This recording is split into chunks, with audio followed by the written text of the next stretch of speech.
বন্দে লোকতিলকং সত্যতবার্তা বিভূষণং অমরকৃত্যুৎ শরণং প্রবুদ্ধং লোকজীবনং প্রণয় প্রমত্ত জাগদীপনং বন্দে জীবন জীবনং সৎপুরুষম।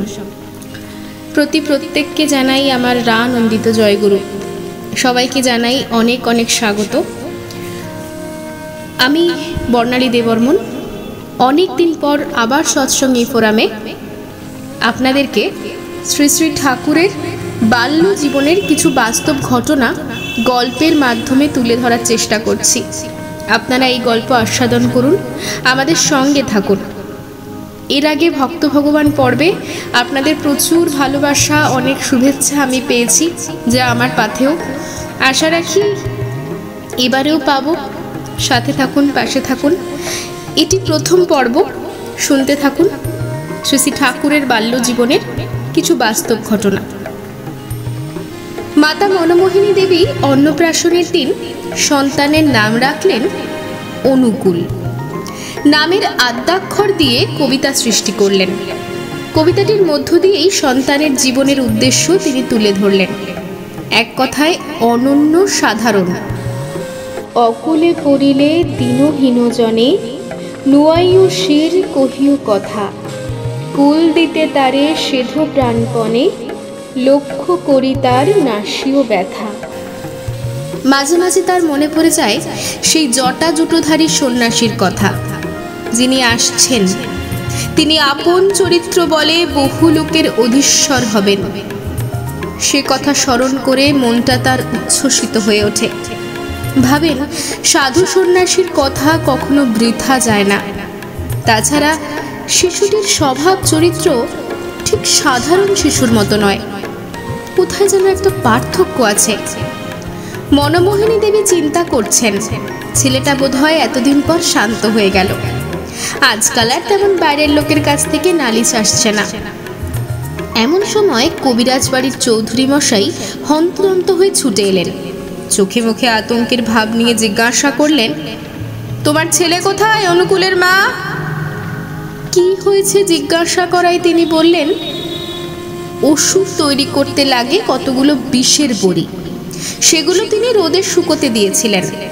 কোথা থেকে তোমার ছেলে ছুটে এসে মুঠোয় মুঠোয় গালে পুড়ে দিয়ে পালালো? ওগুলো এক্ষুনি মুখ থেকে বের না করে দিলে তো মুশকিল, কারণ বেশি মাত্রায় পেটে গেলে মানুষ যে বাঁচে না। চৌধুরী মশাই ও মনমোহিনী দেবী দুজনেই বেরিয়ে পড়লেন অনুকূলের খোঁজে। অনেকক্ষণ পর তাকে খুঁজেও পেলেন। বেশ সুস্থ শরীরে ঘুরে বেড়াচ্ছে। ওনারা দুজনেই ভাবলেন ভগবানই ওকে রক্ষা করেছেন।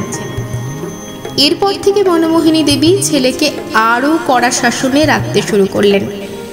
যথাসময়ে সরস্বতী পুজোর দিন অনুকূলচন্দ্রের হাতে খড়িও হয়ে গেল। বছর ঘুরতেই অনুকূলচন্দ্রকে কাশীপুরের হাটে কৃষ্ণচন্দ্র বৈরাগীর পাঠশালায় ভর্তি করে দিলেন। একদিন প্রতিবেশীর এক নবজাতককে দেখতে যাচ্ছিলেন মনমোহিনী। অনুকূলচন্দ্র জিজ্ঞাসা করলেন, কোথায় যাচ্ছিস মা? মনমোহিনী বললেন, ছেলে হয়েছে তাই দেখতে যাচ্ছি।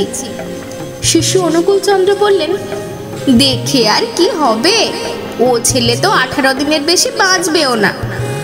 মনমোহিনী ছেলের কথায় ক্রুদ্ধ হলেও ছেলেটি কিন্তু 18 দিনের বেশি আর বাঁচেনি। ছেলের কথা এইভাবে সত্যি হওয়ায় মনমোহিনী দেবী বিস্মিত হয়েছিলেন। তিনি যখন পাবনা শহরের এক ইংরেজি বিদ্যালয়ের নিচু ক্লাসে পড়তেন, তখন একদিন শিক্ষক মহাশয় জিজ্ঞাসা করলেন, 1 আর 1 কত হয় বলো তো? বালক অনুকূলচন্দ্র সহজভাবে উত্তর দিলেন, মাস্টার মশাই, 1টার মতো ঠিক আরেকটা পেলে তবে তো যোগ করব। শিক্ষক মশাই তার উত্তর শুনে তাকে তিরস্কার ও প্রহার করেন। অনুকূলচন্দ্র কিছুতেই বুঝতে পারলেন না তার দোষটা কোথায়। বিধাতার সৃষ্টি এমনই যে জগতের সব কিছুই আলাদা আলাদা, ঠিক একটার মতো আরেকটাকে পাওয়া কিন্তু যায় না। চিন্তা করতে করতে তার মাথাটা আরও গরম হয়ে উঠল। তিনি ঘরে ফিরে এলেন ও অনবরত নাম করতে লাগলেন। মা বলেছিলেন, দুঃখ কষ্টে চিন্তায় ও বিপদে সর্বদাই নাম করতে। রাত্রে তার ঘুম এলো না। আরও একদিন বনের মধ্যে একাকী ঘুরে বেড়াতে চিন্তা করছেন, একই মাটিতে বিভিন্ন রকম গাছপালা কি করে জন্মালো। কিছুক্ষণ চিন্তা করার পর ছোট ছোট গাছগুলির মূল শুদ্ধ উপড়ে ফেলে দেখেন ওইগুলি স্বতন্ত্র, কারণ বীজগুলি যে স্বতন্ত্র তাই গাছগুলি ভিন্ন ভিন্ন রকমের হয়েছে। তাহলে তার সাধনায় তো ঠিক, একই আর একই কিন্তু দুই হতে পারে না। জগতের প্রতি প্রত্যেকেই যে যার বৈশিষ্ট্যে আলাদা আলাদা, এই দার্শনিক সত্য তিনি কৈশোরে হৃদয়ঙ্গম করেছিলেন নিজের অভিজ্ঞতার মধ্য দিয়ে। বড় হয়ে তিনি বলতেন, আমার যা কিছু জ্ঞান সবই আমার অভিজ্ঞতা লব্ধ, বই পড়া জ্ঞান নয়। ছোটবেলায় তিনি একবার ভাটি গাছের পাতা চিবিয়ে খেয়েছিলেন। পাতাগুলি তেতো, মুখে জল উঠে তার পেট ব্যথা করতে লাগলো। তারপর বেশ কিছুদিন চলে গেল। একদিন তার সমবয়সী এক বন্ধুর অসুস্থ অবস্থায় ঠিক অমনিতর লক্ষণ দেখা দিল। তারও পেট ব্যথা আর মুখ থেকে জল উঠতে লাগলো। বালক অনুকূলচন্দ্র ভাবতে লাগলেন, যে জিনিস যেমনতর ব্যারাম সৃষ্টি করতে পারে, সে জিনিস তো তেমনতর ব্যারাম হলে তা সারাতেও পারে। এই ভেবে তিনি ভাটি গাছের একটি পাতা ছিঁড়ে তার রস নিংড়ে জলে মিশিয়ে বালকটিকে খেতে দিলেন। বালকটি সুস্থ হয়ে গেল। বাল্যকাল থেকেই তার চিন্তাধারার মধ্যে একটা মৌলিকত্ব ছিল। তিনি ভাবতেন, স্ত্রী আর পুরুষ দুটি সম্পূর্ণ পৃথক প্রকৃতির জীব। কোনো বিষয়ে এদের মধ্যে বিশেষ কিছু সাদৃশ্য আছে বলে মনে হতো না। এমনকি তিনি ভাবতেন, স্ত্রীলোকদের চিন্তাধারা, হাসি কান্না, দুঃখ সবই পুরুষদের থেকে কিন্তু আলাদা।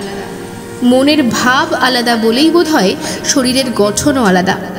মনে হয় যে ঔষধ পুরুষদের ক্ষেত্রে কাজ করবে, সেই ঔষধ নারীদের ক্ষেত্রে তত ভালো কিন্তু কাজ করবে না, যে কথা কিন্তু আজকের মেডিকেল সায়েন্সও বলে। একদিন তিনি শুনতে পেলেন তার গ্রামের একটি মায়ের ছেলে হয়েছে। যেহেতু মেয়েরা বেটা ছেলে ও মেয়ে ছেলে দুইয়েরই জন্ম দিতে পারে আর পুরুষরা পারে না, তাহলে বৈশিষ্ট্যের দিক থেকে দুটি আলাদা। এই কথা মনে হওয়াতে তার সমস্যা মিটে গেল।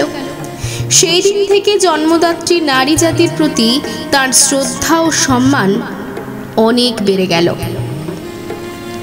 দ্বিতীয় পর্ব খুব তাড়াতাড়ি আসতে চলেছে।